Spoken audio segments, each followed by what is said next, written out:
Indian team के performance से मैं तो काफ़ी निराश हूँ और जिस तरह से इंडिया टीम की गेंदबाजी बहुत बुरी तरह पिटी है। अब आप बोल सकते हो कि इससे ख़राब परफॉर्मेंस इंडिया में इंडियन बॉलर से कभी मैंने नहीं देखा, क्योंकि अगर न्यूजीलैंड 7 विकेट से चेज़ में हरा के चला जा रहा है तो आप समझ सकते हो कि कितनी ख़राब गेंदबाजी हुई होगी।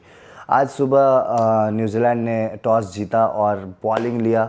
बॉलिंग लेने के बाद उन्होंने शुरुआती ओवर में काफ़ी बांध के रखा था इंडियन बैट्समैन को, और फाइनली रोहित शर्मा प्रेशर में आके एक गलत शॉट खेल जाते हैं और फिर आउट हो जाते हैं।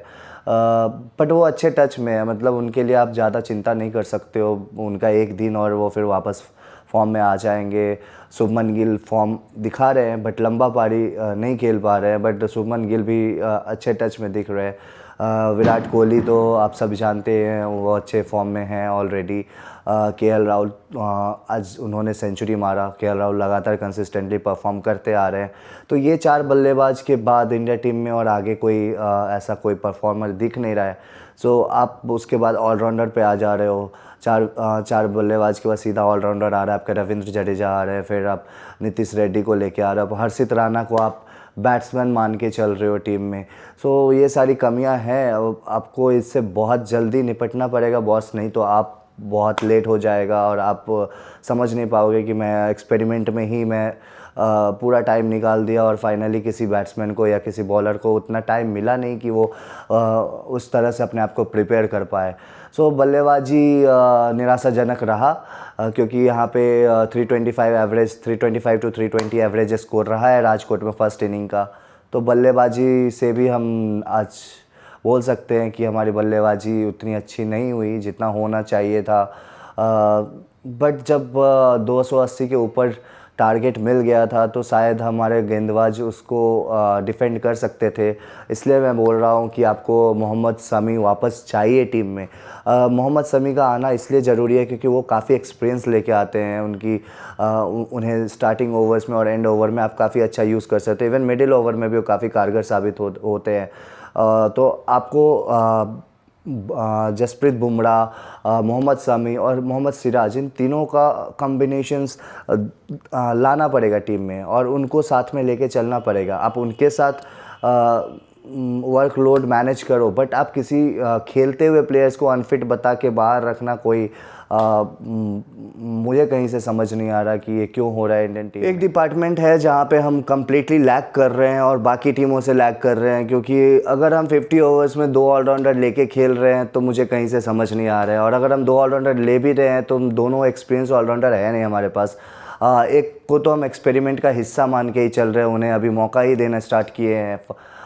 नीतीश कुमार रेड्डी की बात कर रहा हूँ मैं, उन्हें पहला मैच मिला है, बट आप उनको कंप्लीट ऑलराउंडर नहीं मान सकते क्योंकि उनकी गेंदबाजी उतनी धारदार नहीं होती। उनकी बल्लेबाजी पे आप भरोसा कर सकते हो, तो वो बैटिंग ऑलराउंडर हैं बट उन्हें बॉलिंग में ज़्यादा यूटिलाइज़ नहीं कर पाते हैं हम। तो इसलिए हमारी बॉलिंग डिपार्टमेंट ऑलरेडी इनएक्सपीरियंस है, और उसमें अगर हमारा ऑलराउंडर भी बैटिंग ऑलराउंडर हो तो फिर कठिनाइयाँ और बढ़ जाती है। रही बात रविंद्र जडेजा की, तो रविंद्र जडेजा बिल्कुल ही निराश कर रहे हैं। मुझे ये बोलने में थोड़ी भी तकलीफ़ नहीं है कि रविंद्र जडेजा शायद टीम से अभी बाहर हो जाने चाहिए।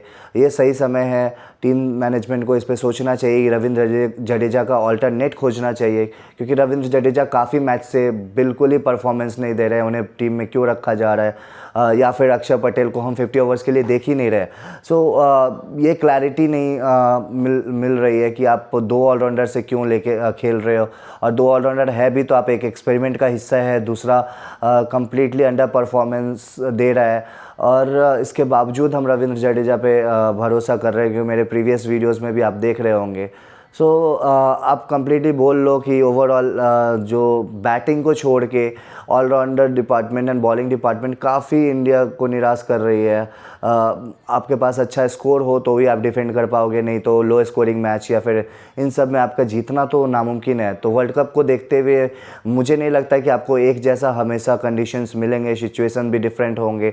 तो उस कंडीशंस में आपको कैसे खेलना है, उस सिचुएशन में कैसे गेंदबाजी करनी होगी, वो सारा चीज़ यहाँ पे एक्सपीरियंस लैग हो रही है। तो हमें बहुत जल्द से जल्द सोचना पड़ेगा। रही बात न्यूजीलैंड की, तो न्यूजीलैंड ने काफ़ी अच्छा खेल दिखाया बॉलिंग डिपार्टमेंट में। उन्होंने इंडिया को I mean completely out perform कर दिया है इंडिया को। और बैटिंग में यार एक तरफ़ा उन्होंने मैच खेला है, पूरा का पूरा मैच एक तरफ़ा था आज का। तो आप बोल सकते हो न्यूजीलैंड ने इंडिया को धो डाला आज के मैच में, 7 विकेट से जीत दर्ज की। और डैरल मिचेल एक बार फिर साबित करते हुए कि क्यों वो टॉप 3 में हैं, और शायद बहुत जल्दी वो रैंक 1 भी हो जाए, क्योंकि अभी सेकंड पे चल रहे हैं ओडीआई रैंकिंग में डैरल मिचेल। मुझे बहुत काफ़ी दिनों से मैं उन्हें फॉलो कर रहा हूँ, और मैंने रेयरली उनका कोई मैच देखा हो जिसमें उन्होंने परफॉर्मेंस नहीं दिया हो। तो डैरल मिचेल एक काफ़ी स्टेबल प्लेयर हो चुके हैं न्यूजीलैंड के, और टॉप ऑर्डर्स उनका अच्छा परफॉर्म कर रहा है, मिडिल ऑर्डर अच्छा परफॉर्म कर रहा है, लोअर ऑर्डर्स में अगर आप देखो तो कुछ बल्लेबाजी कर भी ले रहे हैं। सो न्यूजीलैंड ने आज साबित कर दिया कि वो इंडिया से आज के डेट में अच्छे टीम माने जा रहे हैं, क्योंकि इंडिया में आके इंडिया को हराना, ऑलरेडी उन्होंने टेस्ट सीरीज़ इंडिया में आके इंडिया को हरा के गए, और ये वनडे में भी वो अगर यही चीज़ दोहराने जा रहे हैं तो फिर काफ़ी मुश्किल है और काफ़ी चिंताजनक है इंडियन क्रिकेट के लिए आगे फ्यूचर के लिए। आपको डिसाइड करना पड़ेगा कि आपको एक्सपीरियंस के साथ चलना है, या फिर आपको कम्प्लीटली बॉलिंग को वीक कर देना है और बैटिंग को स्ट्रांग करके बॉलिंग वीक करके चलना है। सो बहुत इस पे बहुत सोचना पड़ेगा टीम मैनेजमेंट को। और मैं आप लोग का भी राय विचार जानना चाहूँगा अपने कमेंट सेक्शन में, ज़रूर बताएं।